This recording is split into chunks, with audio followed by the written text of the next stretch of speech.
Okay, well, hello world.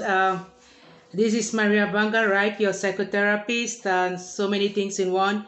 Chiming in from Douala, Cameroon. This is Friday, and I usually do keeping it real on Fridays. And yep, I'm looking forward to a funky Friday, and I wish you all the same, right? Okay, so what am I musing about today on keeping it real? Yeah, being alone, being alone. Um, I mean, we can look at it from several angles, and I want to look at it from my own angle, my own journey, especially when I started my spiritual journey in 2015, and how being alone has helped me a lot. And it's not a crime, it's not a bad thing to be alone.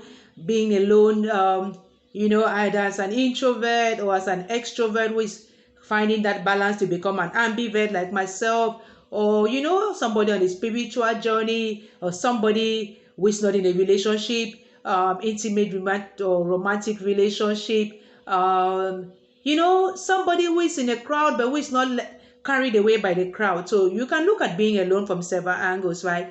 But it doesn't mean you are lonely, right? So that is why I say somebody can be in a crowd and yet they're not carried away by the crowd, and they don't feel that they're missing out on anything, or their life is so empty because they are alone in their thoughts. Anyway, you are always alone in your mind.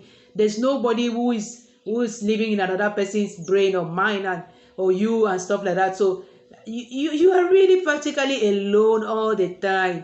It's just that for some people, the outward manifestation of aloneness is so scary. But I want to kind of like offer it to people today, especially where with the pandemic, people had to now do what? Those measures, they say lockdowns and stuff, and stay at home. And those who were already so used to going out and being out there and all of that, it was hectic for some people and for our mental health. Even me, staying at home with my kids at the very beginning, I was last year in March. It was so scary, and I had to spend a lot of time online, to kind of like keep in touch with the world and everything. But so I lost a little balance before I, got back to myself. I was like, come on, come on. Do you need all of that? Do you have to be there all the time and everything? Why don't you just take some time and during this period really just zone, you really just breathe, really just stay with yourself, sit with yourself. Yesterday on my Facebook page, I was talking about the 6 pillars of self-esteem, and I was saying that when you know who you are, you enjoy your company, you know how much you are worth, you accept yourself the way you are. So if you're an introvert, well, that's it, I'm an introvert. If you're an extrovert, okay, well, I'm an extrovert, but how is this helping me? How is this adding value to my life? What am I getting out of this experience? So when you are alone, it also gives you that time to kind of like really go into all of that. And it's sometimes difficult to do this kind of introspection and retrospection work on yourself when you are, so distracted, and all the noise and the phone and the this and the that and stuff like that. So I'm going to look at some aids, whether it's gifts or signs or stuff. I saw it on YouTube.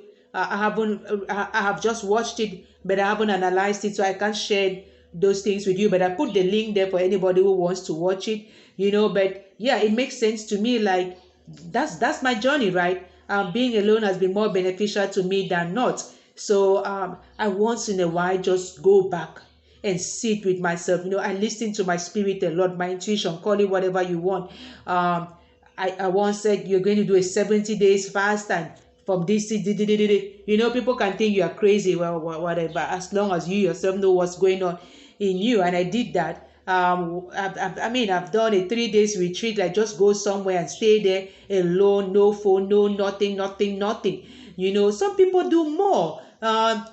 This year alone, I've done like 4 journeys of different durations and for different guidelines and all of those things. If I was not alone with myself, I wouldn't be able to be this in tune with myself and be getting all of these directives. You can go to all the church you want and listen to all what anybody is saying, but if you don't sit down with yourself like alone and reflect on all of that, then nothing good is going to come out of it. So if you think you're struggling with that and you really think you want to explore this too, and you want to really keep it real with yourself, I'm sitting in my kitchen, I just finished working out. I'm not bothered about blushing and filtering and what will people say and all of those things, because I already in myself, I am enough, I am good, I'm okay with myself, I'm comfortable with myself. So that's also something that being alone gave me and I can give you. So maybe you need somebody who has walked that journey to kind of like just listen to you and brainstorm with you a little bit. Maybe you need some professional guidance and help.